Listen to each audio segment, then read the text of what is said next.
Ok, aujourd'hui on va voir comment choisir une action et surtout pourquoi choisir une action. Déjà la première étape qu'il faut comprendre, c'est définir son profil d'investisseur. C'est-à-dire qu'une personne qui veut investir pour une horizon de placement à 10-15 ans ne va pas investir de la même façon que quelqu'un qui veut retirer son argent dans 30 ou 40 ans. Donc déjà, il va falloir définir son profil d'investisseur, mais c'est pas l'objectif de la vidéo. Là, on va vraiment s'attarder sur les actions et les entreprises. Alors, je vous ai concocté certains critères qui, selon moi, sont vraiment déterminants pour éliminer d'entrée de jeu des entreprises. Pour moi, la première chose à vérifier, c'est la marge de l'entreprise. C'est vraiment ça qui va définir si l'entreprise génère du cash ou non. Parce que le chiffre d'affaires, c'est très intéressant de le voir augmenter sur 10-15 ans, mais la marge, c'est ce qu'il y a de plus important parce qu'une entreprise peut faire croître son chiffre d'affaires tous les ans, mais ne pas être rentable. Et donc, à long terme, ça ne fonctionnera pas, sauf si l'État injecte de l'argent dans l'entreprise, comme EDF par exemple. Donc on a la marge brute, donc c'est-à-dire le chiffre d'affaires moins les coûts de production, qui elle est intéressante si l'entreprise a une médiane sur 10 ans à plus de 50%. Sinon, 30% ça reste acceptable,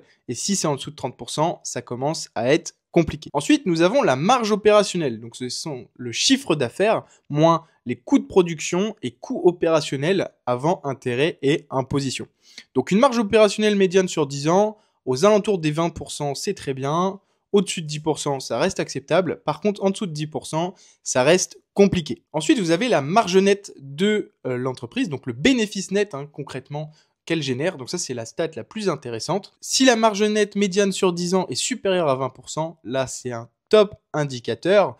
Si elle est supérieure à 10%, ça reste acceptable. Par contre, si elle est inférieure, eh bien, faut comprendre pourquoi. Et ensuite, le dernier indicateur, c'est ses dépenses par rapport à ses investissements, que ce soit dans du mobilier, que ce soit dans des actifs physiques comme des équipements, des infrastructures. Et donc ça va être important de l'analyser à travers le pourcentage CAPEX divisé par le chiffre d'affaires. S'il est inférieur à 20%, on est dans un bon indicateur, ça veut dire que l'entreprise réinvestit, mais pas énormément. Si on est supérieur à 40%, par contre, là, ça commence à être compliqué. Ensuite, vous avez le chiffre d'affaires, qui pour moi est quand même un indicateur important, même s'il est moins important que la marge.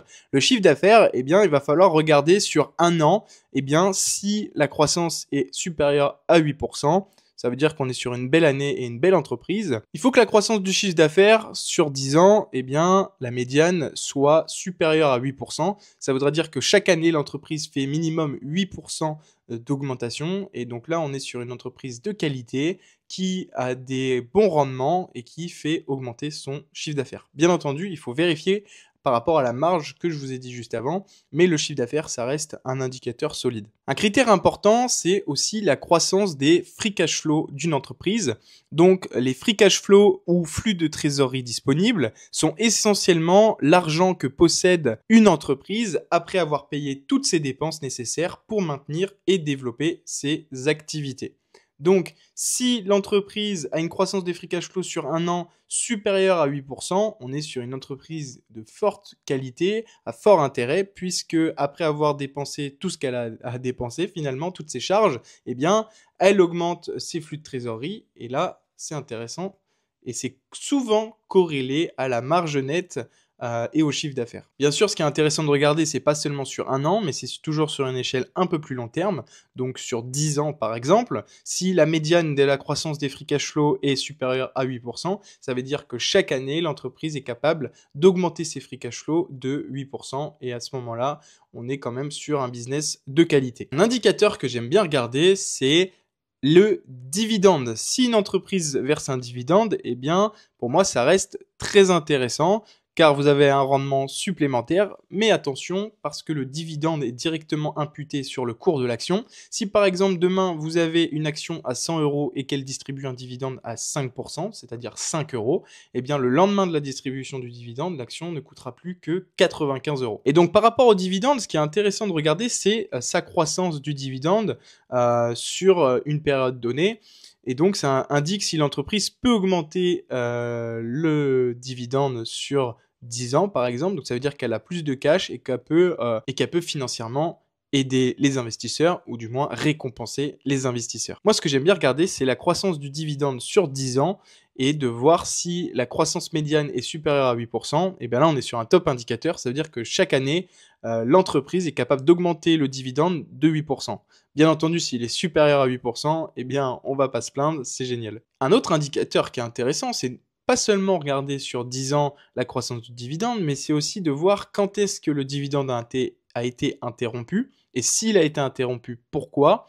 Si par exemple c'est lors d'une crise, par exemple les subprimes ou le Covid, eh bien ça veut dire que l'entreprise a peut-être pas les reins solides pour donner des dividendes chaque année, et quand il y a une crise, eh bien ça peut couper le dividende. Donc si vous investissez sur une entreprise à fort dividende, parce que ça vous intéresse de recevoir des dividendes, eh bien faites attention à ça, parce que si une entreprise a les reins fragiles, eh bien à la première impasse, au premier moment où il y aura une crise, eh bien, il ne faudra plus du tout compter sur le dividende. C'est ce qu'on a vu avec Nexity, qui aujourd'hui a dit qu'elle ne verserait plus aucun dividende, et l'action a écroulé, s'est écroulée en bourse. Et donc, tous ceux qui avaient investi par rapport au dividende, eh bien, ont perdu beaucoup d'argent. Donc, ce qu'il faut regarder, c'est le nombre d'années sans interruption du dividende. Voilà, s'il est supérieur à plus de 15 ans, on est sur un business de qualité et j'estime qu'à partir de ce moment-là, c'est intéressant. Un autre critère que je trouve important, c'est de savoir si l'entreprise est endettée. Évidemment, une entreprise peut croître son chiffre d'affaires, peut faire croître sa marge, mais toujours être ultra endettée et ne pas générer finalement d'argent à cause de ses dettes. Par exemple, Alstom, qui en fait partie. Donc, ce qu'il faut regarder, c'est le ratio dette sur l'EBITDA. C'est souvent un indicateur que je présente lors de mes vidéos. Et donc, en fait, ça mesure la capacité d'une entreprise à rembourser ses dettes en comparant le montant total de ses dettes à son bénéfice. Concrètement, cet indicateur, il veut dire que en combien d'années l'entreprise est capable de rembourser ce qu'elle emprunte. Souvent, quand ce numéro-là, ce nombre-là, il est inférieur à 3, eh bien, l'entreprise, elle met maximum 3 ans pour rembourser ce qu'elle emprunte. C'est souvent ce que je préconise. Bien entendu, plus il est proche de 0, eh bien, au plus l'entreprise se porte bien et elle n'est pas endettée. Et ensuite, un autre indicateur que j'aime bien regarder, c'est le payout ratio. Donc, c'est le pourcentage des bénéfices distribués sous forme de dividendes aux actionnaires. Des chiffres aussi intéressants que je regarde, mais ceux-là, je les regarde pour faire une analyse plus poussée. Vous n'êtes pas forcément obligé de les regarder, même si je vous le conseille, parce que quand on met de l'argent sur une entreprise, eh bien, c'est qu'on doit être sûr de ce que l'on fait. La rentabilité d'une entreprise. Et pour ça, vous avez plusieurs indicateurs. Vous avez le ROE, donc la rentabilité des capitaux propres. Vous avez le ROA, la rentabilité des actifs totaux, et le ROIC, qui est la rentabilité du capital investi. Et enfin, le ROCE, donc c'est la rentabilité de l'ensemble du capital employé en prenant en compte la dette. Pour moi, c'est cet indicateur-là le plus intéressant.